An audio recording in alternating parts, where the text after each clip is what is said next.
Rally कर विपक्ष पर जमकर हमला बोला। उन्होंने विपक्ष पर आतंकवाद और राष्ट्रीय सुरक्षा के मुद्दे पर ढुलमुल रवैया बरतने का आरोप लगाया।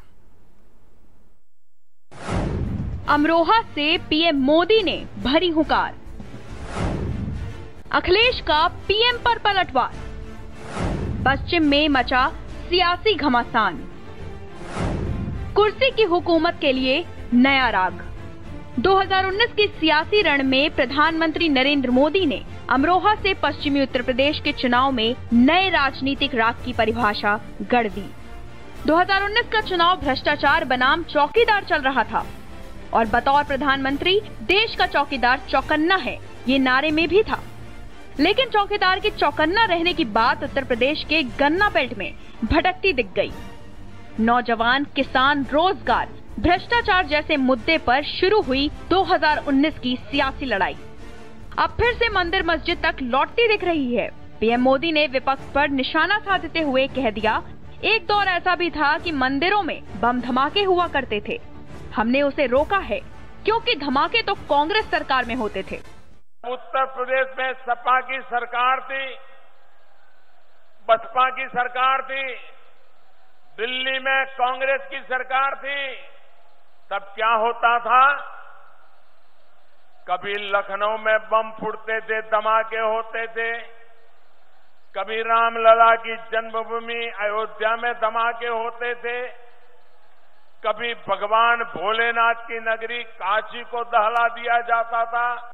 2019 के अखाड़े में पीएम मोदी ने अमरोहा से जो चुनावी घमासान का बिगुल बजाया, उस बिगुल से आवाज जाति से हटकर धर्म तक पहुंच गई। पश्चिमी यूपी में सबसे ज्यादा मुस्लिम मतदाता हैं, तो पीएम मोदी ने एक तीर से दो शिकार करने की कोशिश की है। आतंक और धर्म के मुद्दे पर कांग्रेस पर धारदार वार किए, तो नजर में पश्चिमी यूपी का मुस्लिम वोट बैंक भी रखा। पीएम मोदी सिर्फ मंदिर में धमाकों तक नहीं रुके, उन्होंने विपक्ष पर निशाना साधते हुए कह दिया कि बीजेपी आतंकियों पर कार्रवाई करने की बात करती थी तो विपक्ष के पेट में दर्द होने लगता था। हमारे देश में ही कुछ लोगों को परेशान करता है, उनकी रात की नींद उड़ जाती है जब भारत डंके की चोट पर दुश्मन को मारता है, तब कुछ लोगों को हिंदुस्तान में रोना आता है। अमरोहा में पीएम मोदी ने नया सियासी राग छेड़ा तो लखनऊ में अखिलेश यादव ने मोर्चा संभाल लिया। पीएम की रैली के बाद अखिलेश यादव ने पीएम मोदी के सवालों का जमकर जवाब दिया। पीएम मोदी के सवालों के उत्तर में अखिलेश यादव ने कहा कि पीएम मोदी को ये भी बताना चाहिए कि आतंकी किसके समय में पकड़े गए और आतंकियों को किसने छोड़ा। देश में जो कुछ भी हुआ उसमें कौन कौन लोग जिम्मेदार और जवाब दें।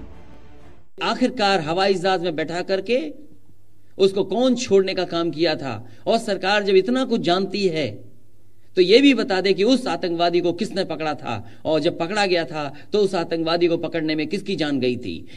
2019 के सियासी रण के पहले चरण में उत्तर प्रदेश के 8 सीटों पर 11 अप्रैल को मतदान होना है।